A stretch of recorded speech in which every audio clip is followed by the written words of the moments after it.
है वो अपने साथी के साथ में रंगाना गांव के बगल में पोल्ट्री फार्म पे आया हुआ। कल उन्होंने सूचना दिया अपने स्वाट प्रभारी राहुल सिसोदिया को और हमारे एसओ बाबरी को। पूरी टीम ने घेराबंदी किया और वहां आने पर वो सब लोगों ने पुलिस को देख सिसोदिया, एसएचओ हमारे चिझाना वीरेंद्र किसाना जी और हमारे एसओ बाबरी कुलदीप, इनके बीपी जैकेट में गोली लगी, बाल बच गए। इसमें पुलिस ने तत्काल आत्मरक्षा छुप करके फायरिंग किया जिसमें एक बदमाश गंभीर रूप से घायल हुआ और एक बदमाश खेतों में भागने में सफल हुआ।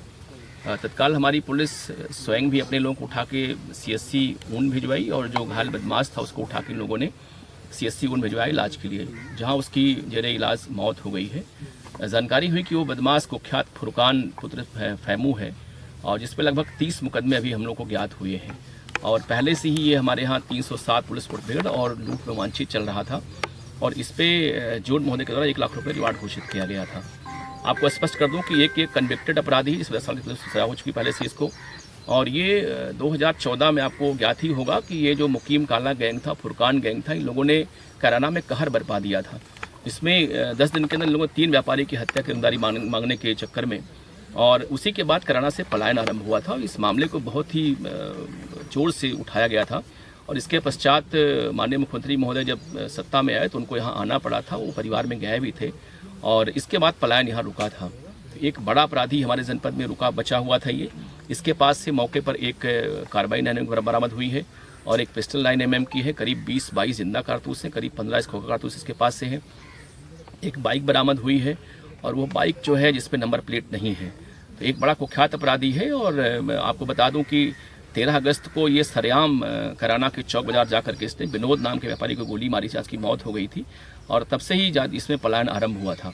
तो एक बड़ी उपलब्धि हमारी पुलिस टीम की है। ये रहता नहीं था यहाँ पे, इसका जो स्टेइंग एरिया था वो पंजाब था, हरियाणा था, उत्तराखंड था, बीच बीच में आता रहता था ये और क्राइम करके चला जाता था ये। सर आज यहाँ पहुँचा है सर, कितने कारतूस कितने राउंड गोलियां चली सर और क्या करने आया था सर ये? बेसिकली ये हमें लगता है कि जो कहा मैंने आपसे कहा कि बीच बीच में आता रहता था ये, अपने टारगेट को ढूंढने आता टारगेट को लेकर के ये। तो आज ये रंगाना गाँव में आया था क्योंकि इसका ऑपरेशन का एरिया भी ये था ये, और तभी जानकारी हमारे एसएचओ को यहाँ से सूचना किसी ने फ़ोन पे दे दिया और जानकारी एसएचओ को थी भी कि एक बड़ा बदमाश है। तो पूरी टीम को उन्होंने अलर्ट किया, हमारी टीम यहाँ पे आई और इसने करीब पुलिस पे 5 या 6 राउंड फायरिंग किया जानलेवा इसने और पुलिस की फायरिंग में गंभीर रूप से घायल, जहाँ की मौत हो गई है ये। तो ये किसी घटना को करने के लिए यहाँ पे आया था या कोई प्लानिंग करने यहाँ पे आया था। ये एक बड़ा बदमाश है ये और मुझे लगता है कि ये जो बड़ा रीज़न था पलायन का जनपद सामने कैराना से, इसका बड़ा हेतु यही था।